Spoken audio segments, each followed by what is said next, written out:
A Corregedoria-Geral da Justiça de Goiás inspeciona cartórios. Caldas Novas recebe encontro de magistrados e servidores. No quadro Justiça em Foco de hoje, vamos receber o desembargador Itanei Francisco Campos. Não saia daí que esta edição do Agenda Judiciária já está no ar.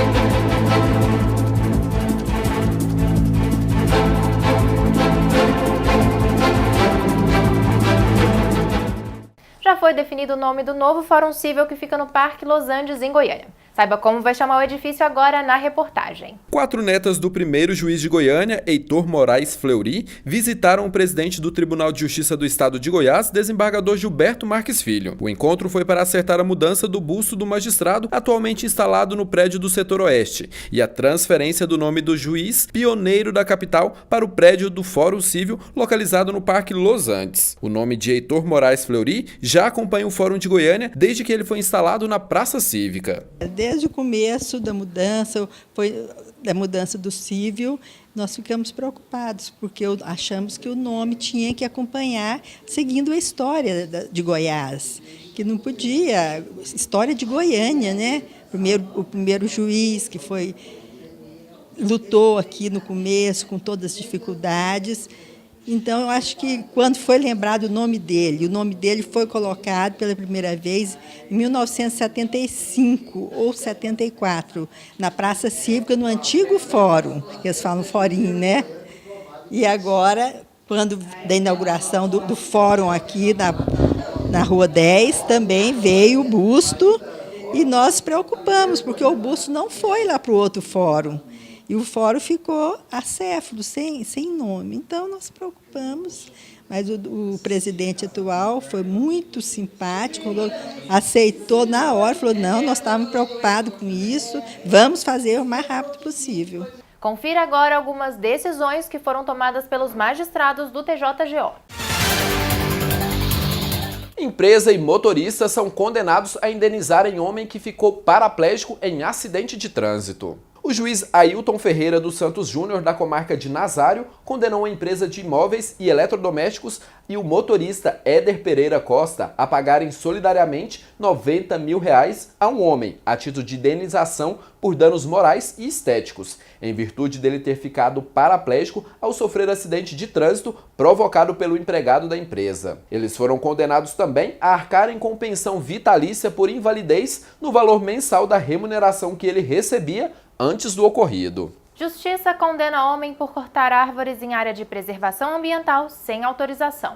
O juiz Luiz Henrique Lins Galvão de Lima, do Juizado Especial Cível e Criminal da Comarca de Goiás, condenou Wellington Rodrigues da Silva a 1 ano e 10 meses de detenção. Ele foi considerado culpado por crime ambiental após ter cortado árvores em floresta considerada de preservação ambiental sem autorização da autoridade competente. A pena no estado foi substituída por prestação de serviços à comunidade em entidade de caráter beneficente ou governamental. O réu também foi condenado a pagar R$10 mil a serem destinados em favor do Fundo Municipal do Meio Ambiente da cidade. Celguipar é condenado a pagar R$1 milhão por cobrança de taxa de religação. A Companhia de Participações Celguipar foi condenada a pagar R$1 milhão que serão destinados ao Fundo Estadual da Defesa do Consumidor por danos morais coletivos. A sentença do juiz da 11ª Vara Cível da Comarca de Goiânia, Átila Naves do Amaral, que entendeu que as taxas de religação de energia elétrica que a empresa cobra são abusivas,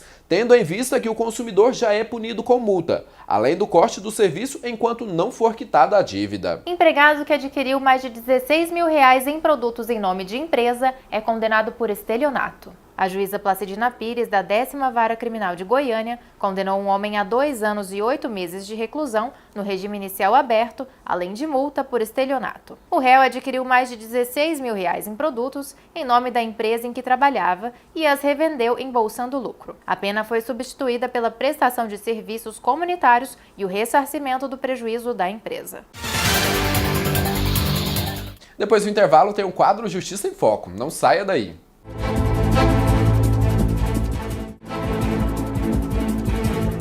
O Agenda Judiciária já está de volta e você vai acompanhar agora o quadro Justiça em Foco. Justiça em Foco de hoje vai falar sobre história e para isso a gente recebemos aqui em nossos estúdios o desembargador Itanei Francisco Campos. Obrigado pela participação, desembargador. Eu queria começar perguntando para o senhor o que a gente tem preparando aí para manter essa história do Tribunal de Justiça de Goiás.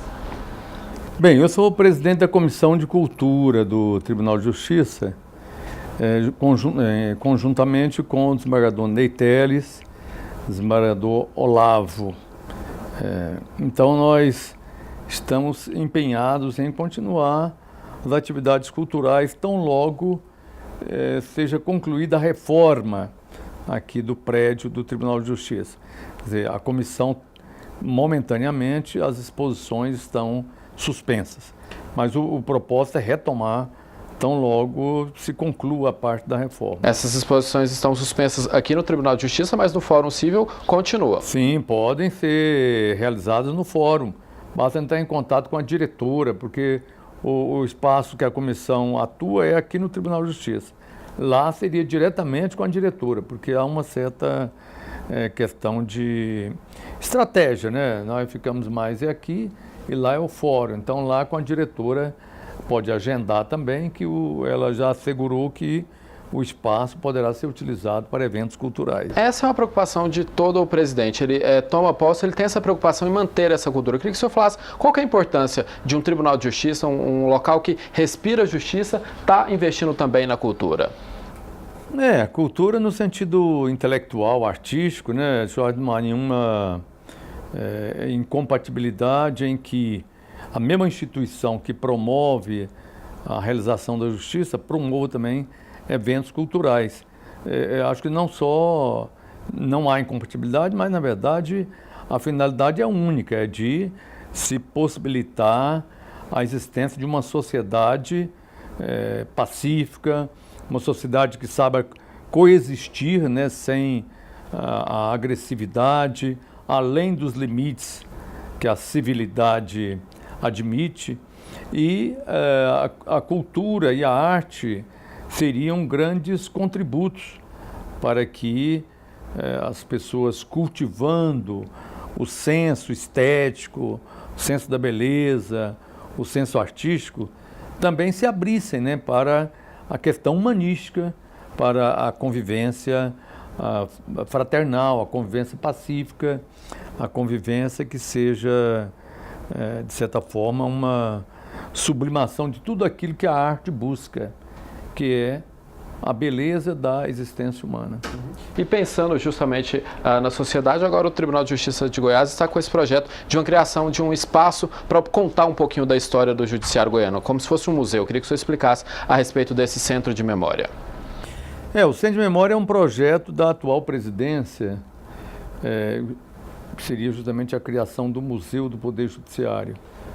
E o seu objetivo é que esse museu seja instalado no prédio lá na cidade de Goiás, prédio que sediou o Tribunal da Relação e hoje cedia, né, o Fórum daquela comarca. O fórum que está lá irá para um prédio novo, que já está prestes a ser concluído.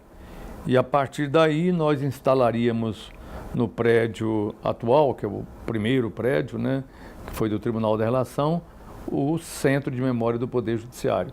Então já está tudo de certa forma, programado, né, já tem um agendamento para se chegar a essa realização da atual gestão do Tribunal de Justiça.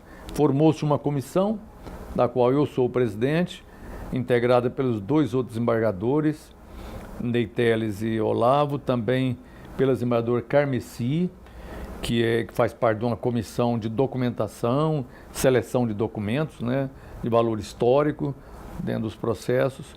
A secretária de Gestão Estratégica, a diretoria de comunicação, o pessoal da arquitetura, o Alexandre, né, que é o nosso arquiteto, todos estamos compondo uma comissão para justamente concretizar esse plano, esse objetivo da atual administração. Desembargador, o senhor levantou essa questão dos documentos. Hoje, que documentos já foram separados ou que espera levar para esse centro de memória? Bem, todos os documentos que tenham valor histórico, né?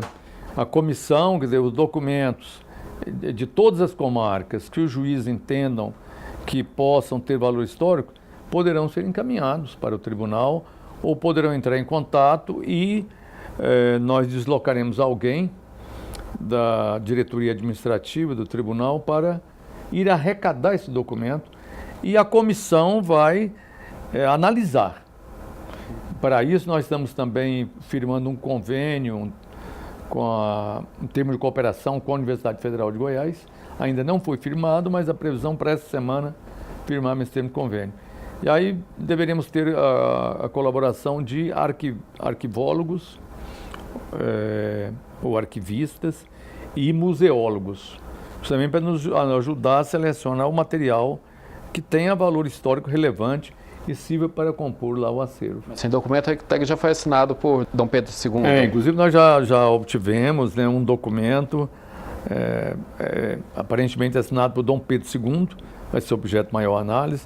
Recebemos também, inclusive foi da família do desembargador Clenon, cujo pai foi desembargador, cujo avô foi desembargador, presidente do Tribunal de Relação, cujo bisavô foi um jornalista em Recife, capital de Pernambuco. Então, é uma família de grande tradição no Brasil, né? Tem raízes em Pernambuco. E esse material que estava em poder do desembargador Clenon, fez parte deste tribunal, né? Fui presidente deste tribunal, já falecido. A família doou para o Centro de Memória um conjunto de bens, desde de botoaduras de ouro que ele usava e outros objetos de valor histórico, de valor significativo para o Centro de Memória. Então, além desses documentos também, outras peças também, móveis também serão encaminhados para o Fórum em Goiás, onde vai funcionar esse Centro de Memória. Exatamente. Nós já temos lá um conjunto de móveis, né, de mobiliário que tem valor histórico. O prédio por si só já é histórico, né? O prédio também, né, um prédio que é o primeiro em que o tribunal se estabeleceu. É um prédio do século XIX. Então é um prédio que tem valor histórico, compõe o conjunto arquitetônico da cidade e internamente ele será adequado para o Centro de Memória. Então logo o fórum, as escrivanias, né, e o fórum atual se mude para o novo prédio, ele receberá as adequações necessárias. Desembargador, já existe uma expectativa de quando esse espaço deve efetivamente estar funcionando? O presidente pretende inaugurar o Centro de Memória até o final de dezembro deste ano. Então, a previsão é que por volta do período de Natal, nós nos deslocaríamos para lá, já com o acervo lá instalado, e faríamos, né, se tudo correr como planejamos, uma cantata de Natal inaugurando o Centro de Memória do Poder Judiciário. O Poder Judiciário goiano, apesar de ser um poder judiciário jovem em relação a outros do país, ele é um poder judiciário que tem muita história. Sem dúvida, quer dizer, nós estamos aí com 1874, né? Em 1934 o tribunal completou 100 anos e agora 140, 150 e poucos anos, né? Já é um tribunal que tem uma trajetória de grande importância histórica aqui, sobretudo no Centro-Oeste. Mas mesmo no Brasil inteiro, né? O Tribunal de Goiás foi, parece, o 5º ou 6º a ser instalado. Então é um tribunal já que tem uma grande perspectiva histórica na sua existência. Tá certo, desembargador. Quero agradecer a participação do senhor e desejar boa sorte lá à frente do Centro Histórico. Então, muito obrigado. Nós esperamos contar com a colaboração de todos, sobremodo, né, dos juízes das comarcas do interior, que são comarcas ainda do período colonial, como Niquelândia, como Lusiânia, como Piracanjuba, Corumbá, Pirinópolis, todas essas, Santa Cruz, todas essas sempre têm ali no seu acervo, né, documentos, móveis, que têm valor histórico, que servirão para nós preservarmos todo esse material no Centro de Memória do Poder Judiciário lá na cidade de Goiás. Tá certo. Essa foi mais uma edição do Justiça em Foco. A gente vai para um rápido intervalo e daqui a pouco a Agenda Judiciária está de volta.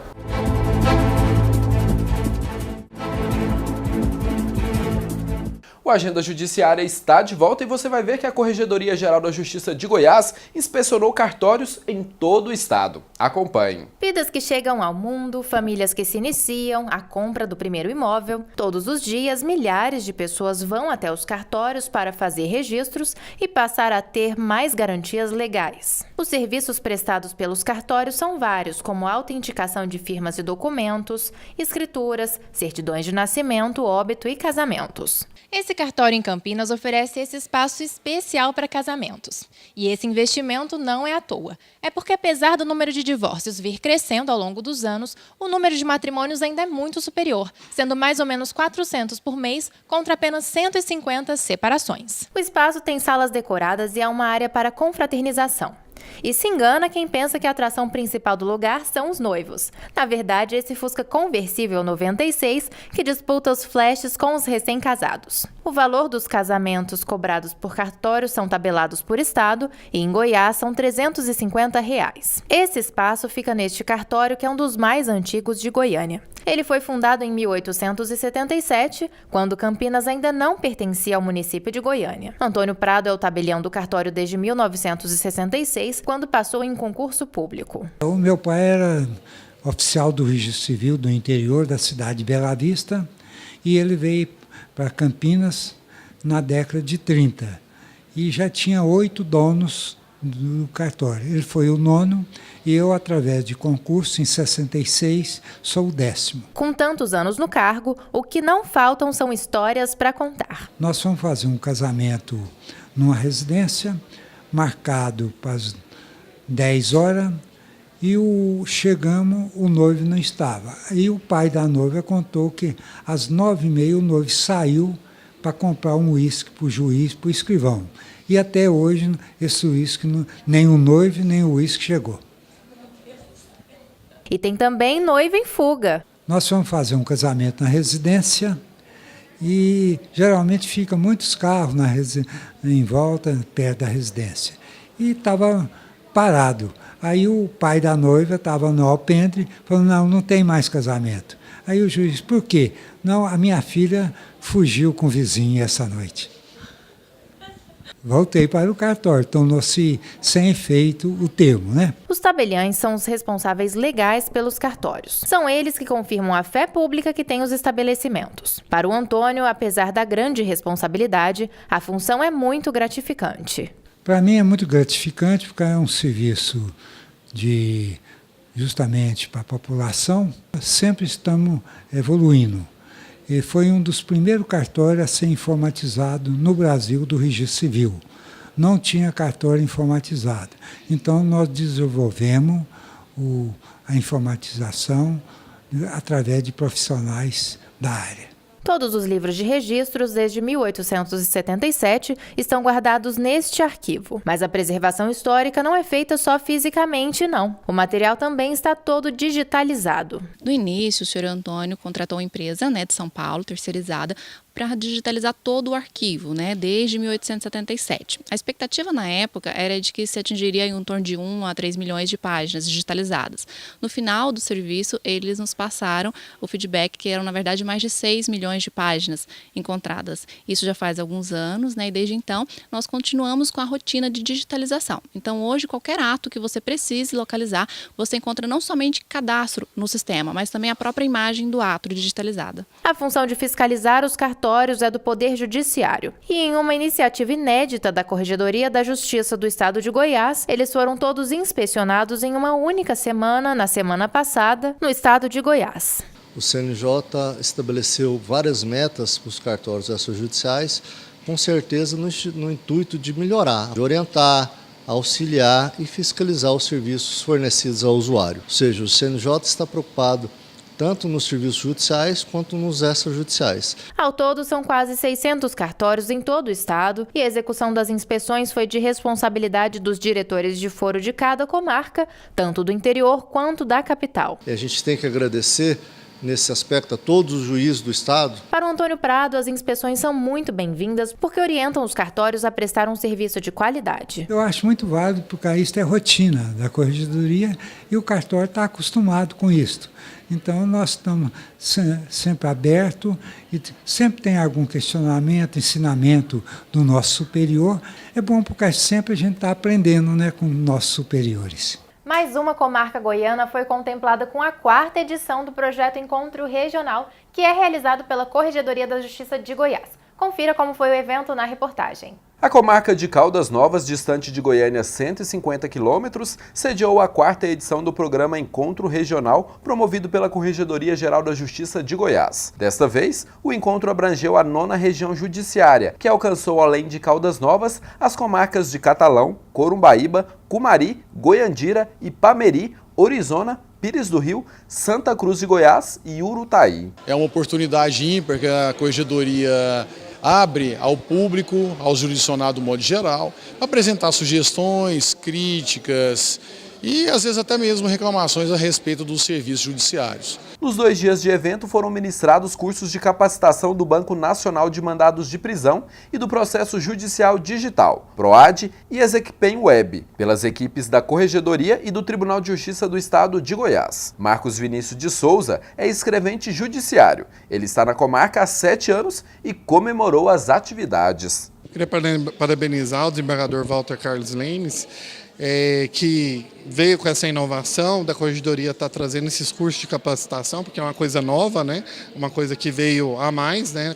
Dentro da atribuição da Corregedoria, que facilita, né? Até para que a gente possa melhorar a nossa produtividade e também ser cobrado, né? Com relação à eficiência do serviço. Então, faltava essa questão da capacitação dentro da exigência, né?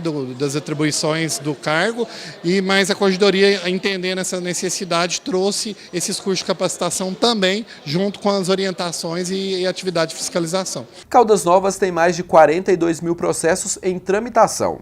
Em 2010, quando a juíza Fabiola Medeiros Pitangui chegou na comarca, esse número era quase a metade. Agora, como diretora do foro, ela mostrou a importância dos encontros regionais para que sejam buscadas alternativas no sentido de solucionar as deficiências e promover a melhora dos serviços judiciais. A Corregedoria trouxe agora os cursos até nós e foi possível que todos os servidores participassem, né, fizessem os cursos aqui, tirassem suas dúvidas, isso foi muito útil, achei muito interessante. Com relação à audiência pública em si, a primeira parte, que é a parte, né, restrita, é importante para a gente mostrar as dificuldades que a comarca tem, os déficits, o que é que a gente está precisando enquanto comarca, que não é diferente da realidade do estado de Goiás inteiro, que é mais servidores, mais varas e as dificuldades, acúmulo de processo, alguma falta de estrutura, né, aqui e ali, nesse sentido. E a parte da tarde, que é a audiência pública em si mesmo, aberta ao público, é bom para a gente ver como é que está a percepção do jurisdicionado com relação ao nosso trabalho. E também para a gente esclarecer o jurisdicionado no que essa percepção está correta ou equivocada. E qual é, esclarecer para ele a nossa realidade. Representantes da OAB comemoraram a chegada do programa Encontro Regional. Para eles, essa aproximação com o judiciário deve ajudar a atender as demandas dos advogados da região. Age bem o tribunal, age muito melhor a Corregedoria em se aproximar da sociedade e escutar os reclames de todas aquelas pessoas que dependem direta ou indiretamente da atividade jurisdicional do Poder Judiciário do Estado de Goiás. O projeto Encontro Regional investe em 3 importantes frentes de trabalho. O primeiro deles é realizar a capacitação dos servidores para uma melhor prestação jurisdicional. Em segundo lugar, realizar a audiência interna entre servidores e magistrados. E, por fim, a audiência pública, que estabelece um canal direto de comunicação com a população. O próximo encontro será na comarca de Ceres. O presidente do TJGO foi homenageado pelo Tribunal de Contas do município. Acompanhe. O presidente do TJGO, desembargador Gilberto Marques Filho, foi condecorado na última semana com a Comenda do Mérito Municipalista do Grau 1. A homenagem foi realizada no Tribunal de Contas dos Municípios do Estado de Goiás, o TCMGO, e é um reconhecimento às pessoas que contribuem para o desenvolvimento econômico, administrativo e social dos municípios goianos. Para o presidente do TCM, fatores como o caráter e as atitudes atitudes do presidente do TJGO fizeram com que a comenda fosse destinada a ele. O desembargador Gilberto Marques, como todos nós sabemos, é uma pessoa de um caráter extremamente ilibado, uma pessoa que tem uma característica muito humanista e que tem feito um belíssimo trabalho ao longo de sua trajetória, não só como presidente do tribunal, mas também como juiz de direito pelas comarcas onde ele passou. E agora,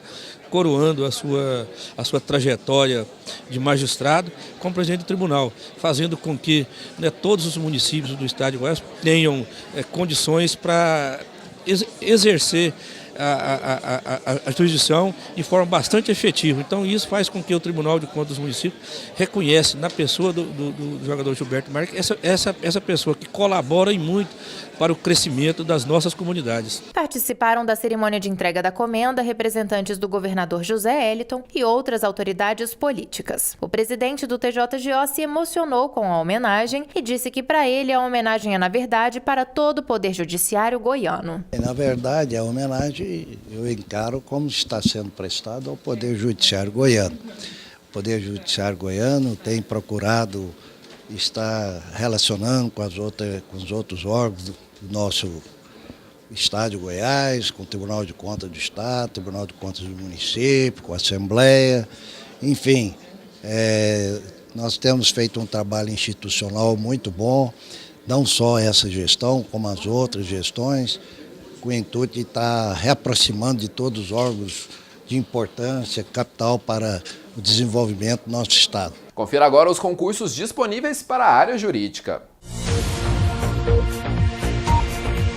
O Tribunal de Justiça do Estado de Minas Gerais divulgou o edital de concurso destinado a preencher 120 vagas de juiz substituto, sendo 24 reservadas a negros e 12 a pessoas com deficiência. As inscrições poderão ser feitas pelo site consulplan.net entre os dias 28 de maio até 26 de junho. Até o dia 15 de maio estão abertas as inscrições do concurso para delegado da Polícia Civil de Minas Gerais. A seleção preencherá ao todo 76 vagas para atuação em delegacias regionais no interior do estado. As inscrições estão abertas no site fumarc.com.br. Confira agora a agenda do Judiciário Goiano para os próximos dias. No dia 16 de maio, às 16 horas, no Fórum Cível, será aberta a exposição de fotografia e ilustrações Luz Ação, a Justiça na Comunidade. A mostra vai até o dia 15 de junho. E fica por aqui mais uma edição do Agenda Judiciária. Até a próxima semana. Uma boa semana e até a próxima.